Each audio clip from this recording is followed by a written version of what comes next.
Guys, you will be shocked by what I survived. I advise everyone to watch this video to the end. When Marissa and I first pulled into the driveway of our new house on Sycamore Lane, it felt like stepping into the American dream. The house was small but charming, with a wide porch and a backyard big enough for a garden. "This is it," Marissa said, beaming as she stepped out of the car. "Our first home." The neighbors came by that weekend, welcoming us with plates of cookies and casseroles.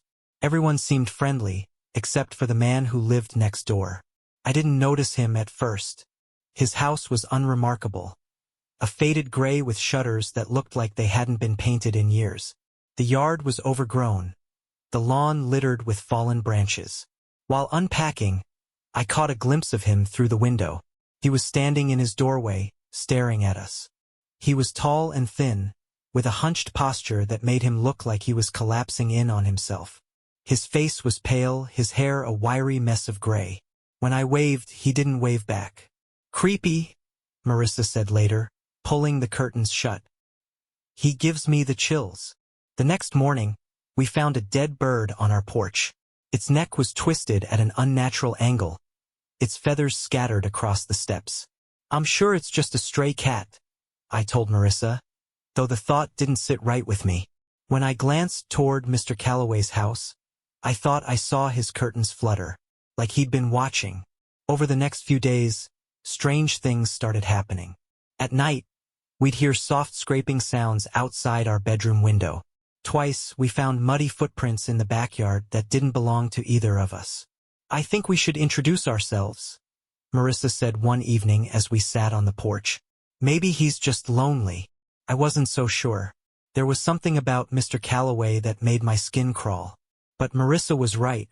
It was better to make peace than to let things fester. The next afternoon, we baked a batch of cookies and carried them next door.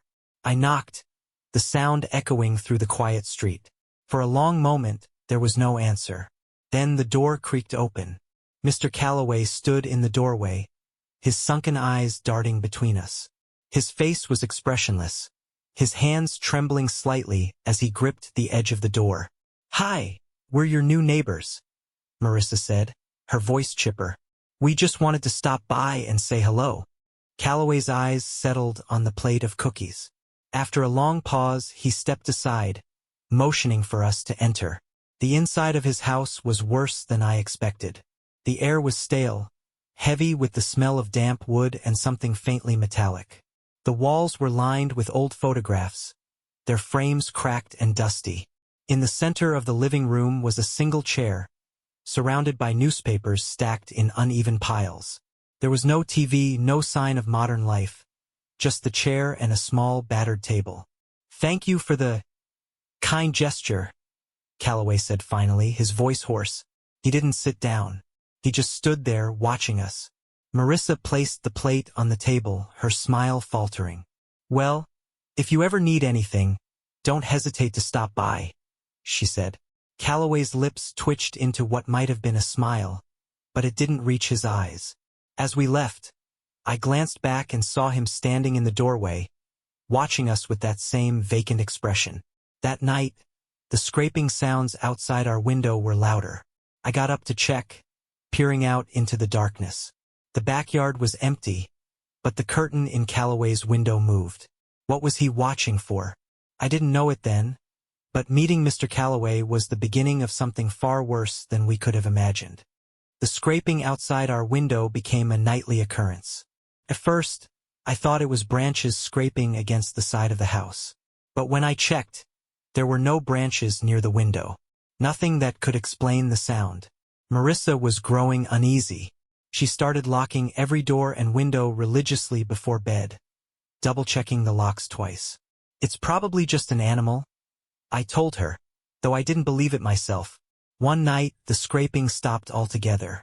For a moment, I felt relief, until I heard something worse. A faint whispering sound. It was coming from outside, near the back porch. I crept out of bed, careful not to wake Marissa, and grabbed the flashlight I kept by the dresser. The house was silent as I moved through the hallway, my bare feet brushing against the cool floor. When I reached the back door, I stopped. The whispering had stopped too. I flicked on the flashlight and shone it through the glass. The beam cut through the darkness, illuminating the backyard. First, I saw nothing. Then, near the edge of the fence, I saw movement. Someone was standing there, watching. The flashlight shook in my hand as I tried to focus the beam. The figure was tall and thin, partially obscured by the shadows of the trees. They didn't move. They didn't make a sound. I turned off the flashlight and backed away from the door, my heart pounding. I didn't tell Marissa what I saw. The next morning, we woke to find muddy footprints on the back porch. They were large, uneven, and led directly to the door. Marissa stared at them, her face pale. "Do you think it was him?" she asked, glancing toward Calloway's house. "I don't know," I said honestly. We decided to install cameras around the house. That afternoon, I spent hours mounting them on every corner. One on the porch, one by the driveway, and one facing the backyard. By the time I finished, the sun was setting, casting long shadows across Sycamore Lane. That night, the cameras recorded something we couldn't explain. Around 1 a.m., the backyard camera picked up movement. A figure appeared at the edge of the fence, lingering there for several minutes before stepping closer. The footage was grainy, but it was clear enough to see the outline of a man. He walked slowly across the yard, stopping just short of the porch. Then he crouched down, his hands pressed against the ground. For several minutes he stayed like that, unmoving. Then he stood and walked back toward the fence, disappearing into the shadows. Marissa's hand was trembling as she replayed the footage the next morning. "Is that him?" she asked, her voice barely above a whisper. "I don't know," I said, though my gut told me it was. I decided to confront Calloway. Marissa begged me not to. "What if it's not him? What if it's someone else?" "If it's not him, then we need to know who it is," I said, trying to sound braver than I felt. When I knocked on Calloway's door, it took several minutes for him to answer. He opened it just enough to peer out, his sunken eyes meeting mine. "Yes?" he asked, his voice hoarse. I hesitated, my words catching in my throat. "Have you seen anyone around our house at night?" Calloway's lips twitched, but it wasn't a smile. "No," he said curtly. "Is there something you're not telling me?" I pressed. His expression darkened. "You should leave," he said, his voice low. Then he shut the door in my face. That night, the whispering returned. It was louder this time, more insistent, like a chorus of voices just outside the window. Marissa clung to me, her fingers digging into my arm. "Make it stop," she whispered, her voice shaking. I grabbed the flashlight and stormed into the backyard, adrenaline coursing through me. "Who's out there?" I shouted, my voice echoing into the darkness. The whispering stopped. The silence was deafening. I turned the flashlight toward the fence, my hand trembling.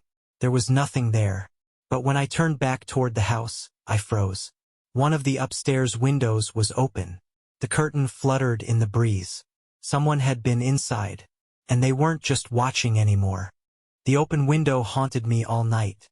Marissa locked herself in the bedroom, refusing to come out, while I checked every corner of the house. The kitchen, the closets, under the stairs. But whoever or whatever had been inside was gone. By morning, I was running on fumes. Marissa barely spoke, her face pale and drawn. She hadn't slept either, and when I tried to reassure her, she just shook her head. "This isn't normal, Jake," she said. "I don't think we're safe here." She was right, but before I could figure out our next move, the backyard camera sent another alert. It was broad daylight when I checked the footage. The screen showed Calloway's overgrown yard, his house sitting silent and still. Then something moved. At first, I thought it was an animal, a stray dog or a raccoon. But as the figure emerged from the tree line, my stomach dropped. It was Calloway. He was dragging something. A large, black bag, tied at the top and streaked with dark stains. I watched in silence as he hauled it across the yard, his movements slow and deliberate. When he reached the edge of his porch, he stopped. Then, without hesitation, he picked up a shovel and started digging. I rewound the footage, staring at the bag, trying to make sense of what I was seeing. It was too big to be trash. Too heavy to be anything normal. By the time Marissa came downstairs, I'd made up my mind. "I'm calling the police," I said, showing her the footage. Her eyes widened as she watched, her hand flying to her mouth. "Do it," she whispered. The police arrived an hour later. 2 officers knocked on Calloway's door while another circled the backyard. Marissa and I watched from our porch, our nerves shot. Calloway opened the door, his face blank as the officers spoke to him. I couldn't hear what they were saying, but his expression never changed. He nodded a few times, then stepped aside, letting them into the house. It wasn't long before the officers came back out, shaking their heads. One of them approached us while the others left. "There's nothing to worry about," he said, his tone dismissive. "Your neighbor's just cleaning up some yard waste. No signs of anything suspicious." "Yard waste," I repeated, incredulous. "Did you see the footage?" The officer sighed, clearly annoyed. "Look, we didn't find anything illegal. If there's a problem, give us a call. But for now, let it go." As they drove off, Calloway stood in his doorway, watching us. For the first time, he smiled. That night, I couldn't sleep. Every time I closed my eyes, I saw the bag. The way it sagged as he dragged it, the stains on the fabric. Around 3 a.m., the sound of footsteps woke me. They were soft, almost hesitant, like someone pacing outside the house. I grabbed the flashlight and crept to the window, my heart pounding. The backyard was empty, but then I heard it scraping, coming from the front porch. I moved carefully through the house, my hands trembling as I unlocked the front door. The porch light flickered as I stepped outside. First, I didn't see anything. Then I looked down. On the porch, lying in a neat pile, was a bundle of sticks, tied together with a piece of red string. I stared at it, my mind racing. It wasn't random. It was deliberate. A warning. When I stepped back inside, I found another surprise waiting for me. On the floor, just inside the door, was a piece of paper. It was folded neatly, the edges worn and smudged. I opened it with shaking hands, my breath catching in my throat. The drawing was crude, but unmistakable. It was our house. And inside, in one of the rooms, was a figure. A man, standing over a bed. I dropped the paper, my chest tightening as I ran upstairs. "Marissa!" I shouted, bursting into the bedroom. She sat up, startled. "What's wrong?" I scanned the room, my hands gripping the doorframe. There was no one there, but on the nightstand, neatly placed next to her phone, was another bundle of sticks. "Where did that come from?" I asked, my voice shaking. Marissa frowned, picking it up. "I don't know," she said. "It wasn't here when I went to bed. The window was locked. The doors were locked. No one should have been able to get inside. But someone had. The police wouldn't help us. The locks wouldn't stop him. Whoever or whatever Calloway was, he wasn't done yet. And we were running out of time." The bundle of sticks felt heavier than it should have, the red string digging into my palm as I held it. It wasn't random. It wasn't a prank. It was a message. I threw it into the trash, my chest tight with panic as I paced the kitchen. Marissa sat at the table, pale and silent, her hands wrapped around a mug of coffee that had long gone cold. "We can't stay here," she said finally, her voice barely above a whisper. She was right. But where could we go? And what if Calloway followed us?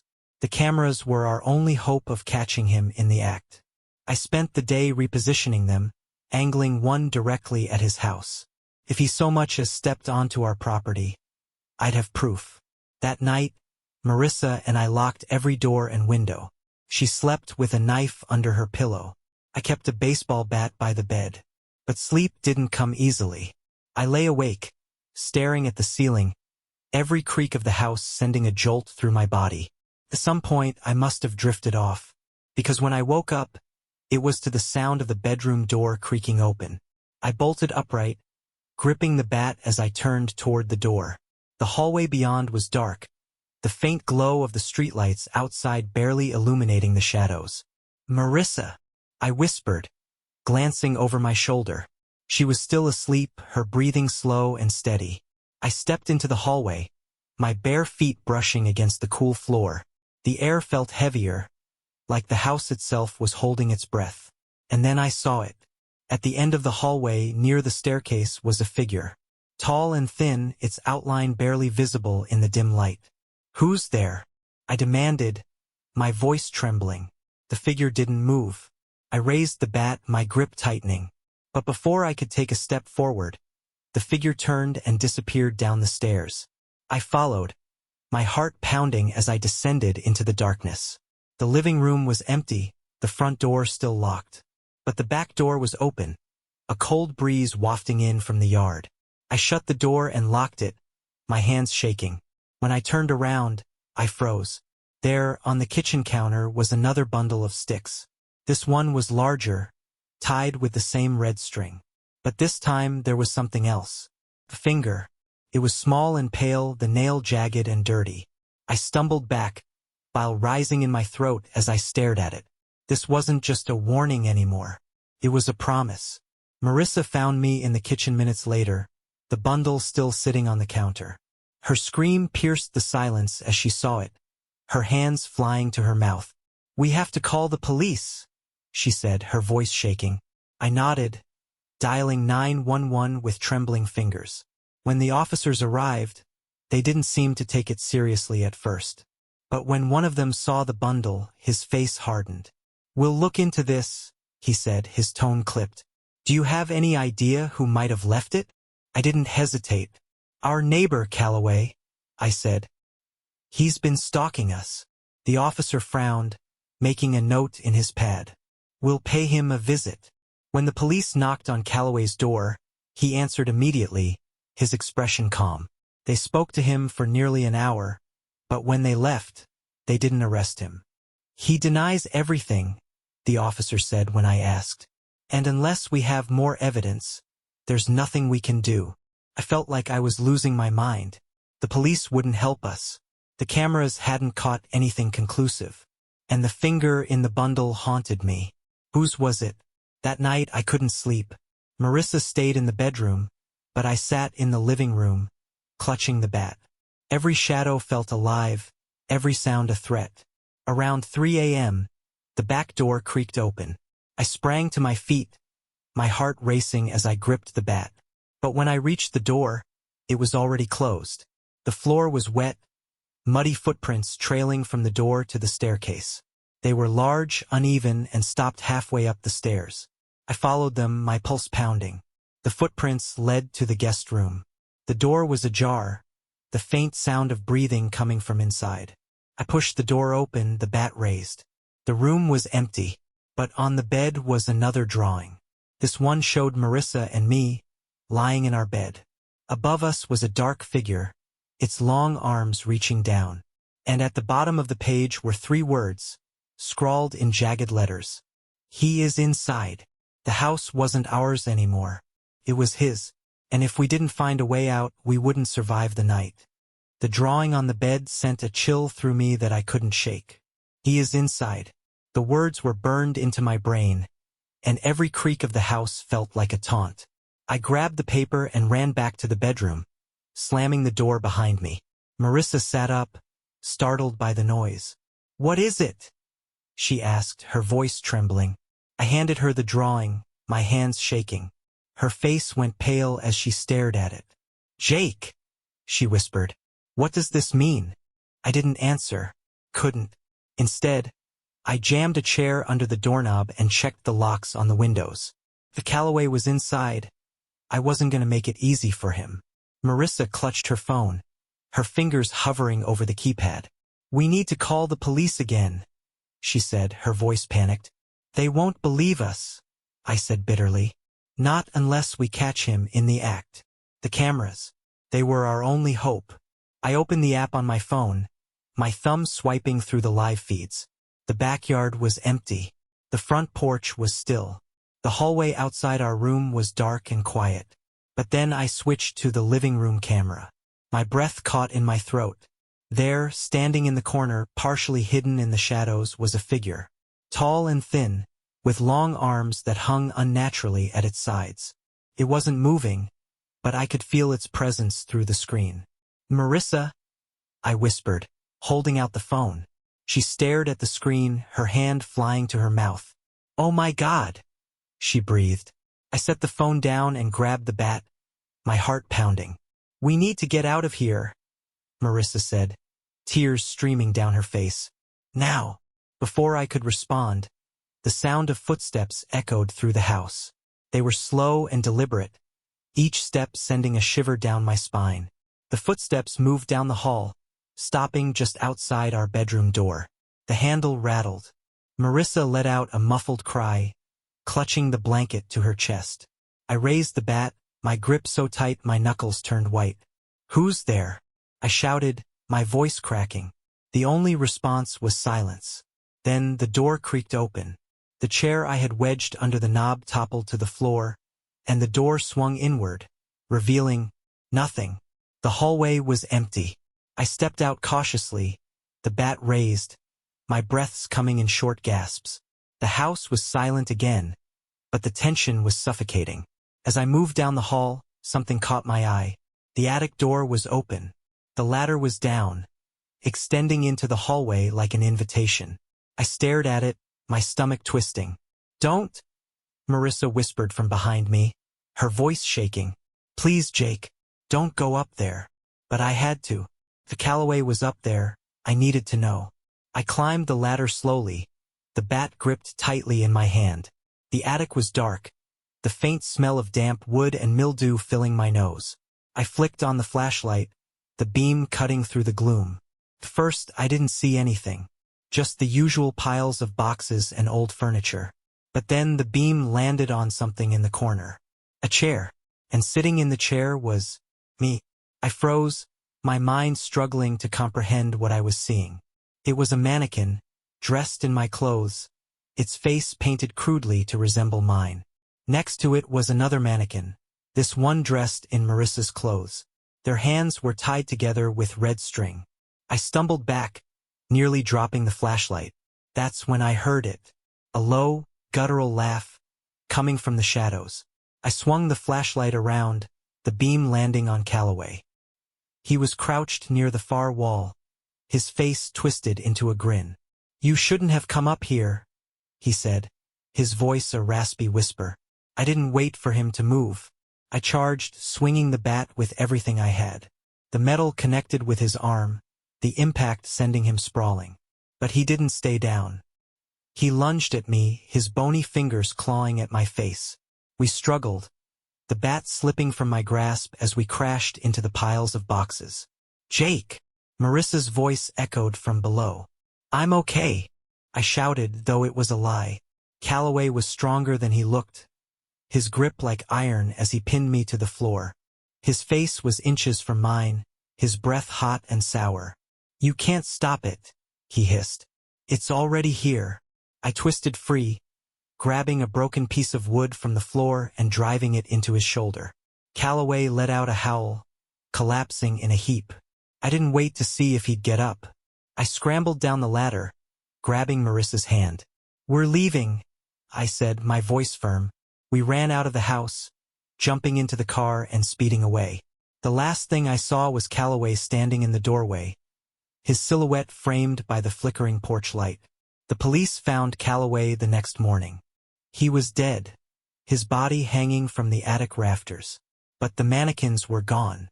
And when they searched his house, they found dozens of drawings. All of them were of us.